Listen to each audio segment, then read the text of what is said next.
Hello guys, welcome to our channel. ഇന്ന് നമ്മളിവിടെ തയ്യാറാക്കാൻ പോകുന്നത് കുട്ടികൾക്ക് വളരെയധികം ഇഷ്ടപ്പെടുന്ന ഒരു അടിപൊളി ചിക്കൻ സമൂസയാണ്. ഇതിനു വേണ്ടിയിട്ട് 250 ഗ്രാം ബോൺലെസ് ചിക്കൻ, അല്പം കുരുമുളക് പൊടിയും മഞ്ഞൾപ്പൊടിയും ഗരം മസാല, ഉപ്പ്, അല്പം വെള്ളം എന്നിവ ചേർത്ത് വേവിച്ചെടുക്കണം. അതുപോലെ തന്നെ 2 ഉരുളക്കിഴങ്ങ് ആവിയിൽ പുഴുങ്ങിയെടുക്കണം. സവാള, മല്ലിയില, ക്യാരറ്റ്, ബീൻസ്, ക്യാപ്സിക്കം എന്നിവ ചെറുതായിട്ട് അരിഞ്ഞെടുക്കണം. അല്പം ഇഞ്ചി, പച്ചമുളക്, വെളുത്തുള്ളി, പെരിഞ്ചീരകം എന്നിവ ചതച്ചെടുത്ത് വെക്കുക. പാനിൽ എണ്ണയൊഴിച്ച് സവാള ഇട്ട് നന്നായിട്ട് വഴറ്റിയെടുക്കുക. സവാള ഗോൾഡൻ കളർ ആവുന്നത് വരെ നമ്മൾ നന്നായിട്ട് വഴറ്റിയെടുക്കുക.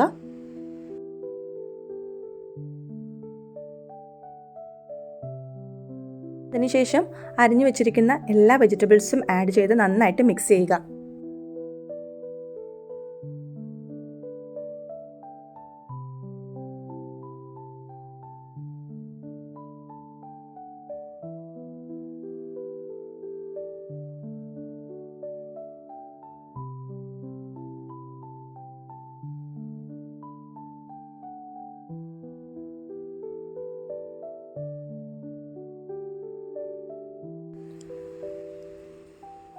ഇവയെല്ലാം നന്നായിട്ട് മിക്സ് ചെയ്തതിന് ശേഷം നമ്മൾ ചതച്ചെടുത്ത മസാലയില്ലേ, അതായത് ഇഞ്ചിയും പച്ചമുളകും വെളുത്തുള്ളിയും പെരിഞ്ചീരകവും, ആ മസാല ചേർത്ത് ഇളക്കണം.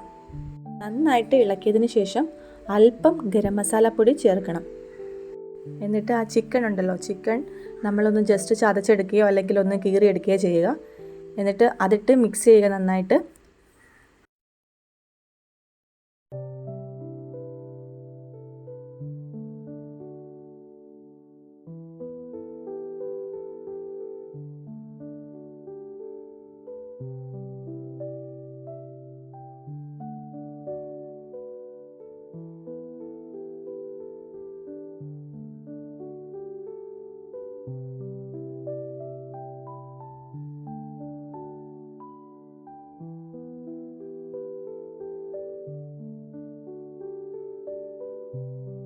അതുപോലെ തന്നെ പൊട്ടറ്റോ ഒന്ന് ഉടച്ചിട്ട് ഇതിലേക്ക് ആഡ് ചെയ്ത് ഇവയെല്ലാം കൂടി ഒരുമിച്ച് നന്നായിട്ട് മിക്സ് ചെയ്യുക.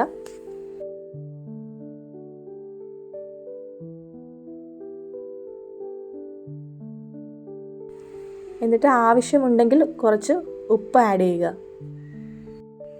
പിന്നീട് ഒരല്പം കുരുമുളക് പൊടി ആഡ് ചെയ്യുക. നല്ലൊരു സ്മെല്ലും നല്ലൊരു ടേസ്റ്റും ഒക്കെയാണ് ഈ കുരുമുളക് പൊടി ആഡ് ചെയ്യുവാണെങ്കിൽ. ഞാനിവിടെ എടുത്തിട്ടുള്ള സമൂസ ലീഫ് ഇതാണ്. എല്ലാ ഷോപ്സിലും ഇതുപോലുള്ള സമൂസ ലീവ്സ് അവൈലബിൾ ആണ്.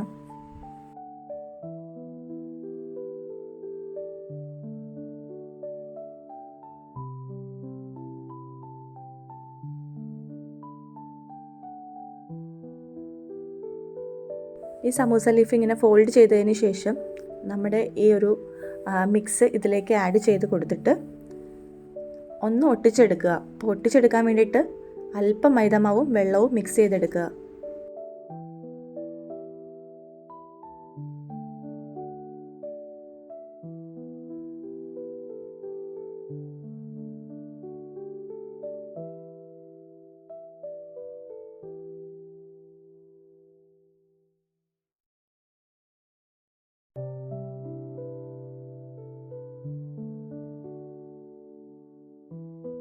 ഫ്രൈയിങ് പാനിൽ എണ്ണ ഒഴിച്ചതിന് ശേഷം എണ്ണ നന്നായിട്ട് ചൂടാവുമ്പോൾ ഈ ഉണ്ടാക്കി വെച്ചിരിക്കുന്ന ഓരോ സമൂസ അങ്ങോട്ട് ഇട്ട് കൊടുക്കുക.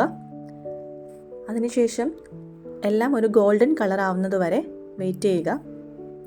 ഗോൾഡൻ കളറായി കഴിഞ്ഞാൽ ഒന്ന് തിരിച്ചും മറിച്ചും ഇട്ട് നമുക്ക് ഇത് എടുക്കാവുന്നതാണ്.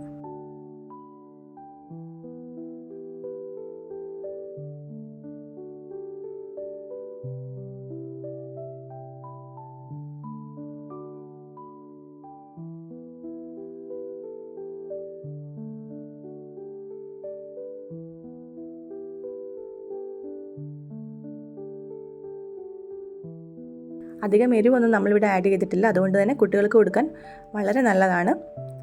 അപ്പോൾ എല്ലാവരും ഇത് ട്രൈ ചെയ്ത് നോക്കുക. നിങ്ങളുടെ ഫീഡ്ബാക്ക് അറിയിക്കുക. ഈ ചാനലിനെ സപ്പോർട്ട് ചെയ്യുക. എല്ലാവരും സബ്സ്ക്രൈബ് ചെയ്യുക.